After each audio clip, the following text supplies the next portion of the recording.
講起尼泊爾，你會諗起啲咩呢？你又因為尼泊爾啲乜嘢吸引你嚟呢？而我渴望一場震撼心靈嘅旅程，想像一下喜馬拉雅山脈、壯麗嘅雪山觸手可及，加德滿都古老嘅寺廟散發住神秘嘅光芒，呢啲都係吸引咗我嚟到呢個神秘而又美麗嘅國度。跟住落嚟，我會提供去尼泊爾行 ABC 嘅一啲資訊，包括簽證、航班、山區要注意嘅事項等等。希望我呢個分享可以幫到你啦。歡迎跟住我嘅步伐嚟到尼泊爾。目前香港居民入境尼泊爾係需要簽證，你可以選擇預先辦理尼泊爾嘅簽證。簽證嘅地方呢，就要去返尼泊爾駐香港總領事館，地址就打咗喺熒幕度啦。喺辦理簽證之前呢，你需要一啲準備嘅材料，包括有特區護照嘅正本、簽證嘅申請表、相、香港居民身份證，而我仲提供埋行程嘅計劃、酒店預訂證明、機票預訂證明。而香港居民申請簽證嘅費用呢，係全免嘅。經網上申請尼泊爾 Visa， 通常2-3個工作天就拎得㗎喇，但注意要親身去到尼泊爾駐香港領事館。如果你有時拎唔到，亦都可以寫返張授權書，揾人代拎都可以㗎。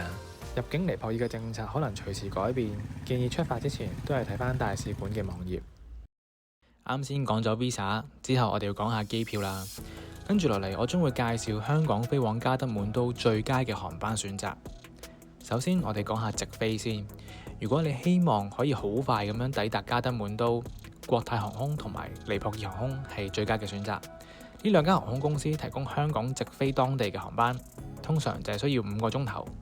如果你嘅預算靈活，亦都想最大限度咁樣延長喺加德滿都嘅時間，直飛係一個最理想嘅選擇。當然，如果你想慳錢，又唔介意旅程嘅時間長啲嘅話呢，亦都可以考慮下中途轉機嘅。另一種比較流行嘅選擇，可以喺曼谷機場轉機，唔單止可以減少直飛航班所帶嚟嘅費用。如果你時間充足，仲可以探索下曼谷呢個城市㗎。以我哋今次嘅旅程為例，由香港機場出發，飛到曼谷機場，計埋轉機，然之後去到加德滿都嘅時間呢，大概用咗9個鐘。如果你選擇轉機嘅話，建議都係揀返同一間航空公司，因為會有航空公司嘅職員喺轉機嘅地方熱情咁樣等待你，之後就好似導遊咁樣帶你去另一個轉機口，再坐上另一班航班，全程緊貼住你。而我哋當其時香港飛往曼谷嘅航班比原定時間遲咗出發，搞到喺曼谷轉機時間都遲咗。結果一落到曼谷機場啲地勤人員仲緊張過我哋係咁舉牌問有冇呢幾位前往加德滿都嘅乘客。當我哋見到地勤人員咁緊張，都心知不妙啦。而我哋上到去曼谷前往加德滿都嗰班機嗰陣，哇！成班機都坐滿晒人啦，淨係得我哋4個係最遲嘅。抵達加德滿都之後，係咪可以即刻出發去 ABC 行山呢？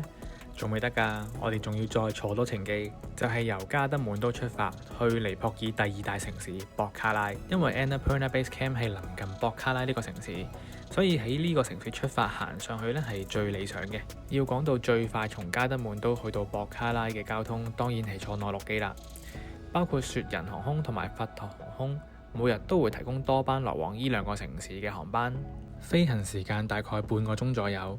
至於坐內陸機嘅費用，就要需要100至150美金左右啦。而你如果好彩嘅話，可以喺飛行途中欣賞到喜馬拉雅山脈壯麗嘅景色，建議提早預訂特別係啲熱門嘅徒步季節。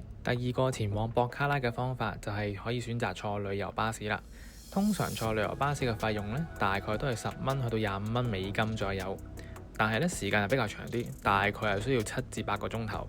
而尼泊爾嘅交通狀況冇想象中咁理想，上網睇過陸路出行好大機會會遇上塞車，同埋尼泊爾嘅高速公路呢，路況會比較顛簸。如果你係一個容易暈車浪嘅人，真係要諗下係咪要選擇坐巴士啦。第3種方式亦都可以選擇到達加德滿都之後，揾當地嘅旅行社租私家車或者租的士去到博卡拉呢個地方。除咗去加德滿都揾當地旅行社之外，網上面都可以有其他平台可以俾你 book 㗎。又例如話係 Klook、Expedia、Trip.com 呢啲全部都有車可以俾你揀。以上3種方法都係由加德滿都前往博卡拉嘅交通，睇下你邊樣啱自己啦。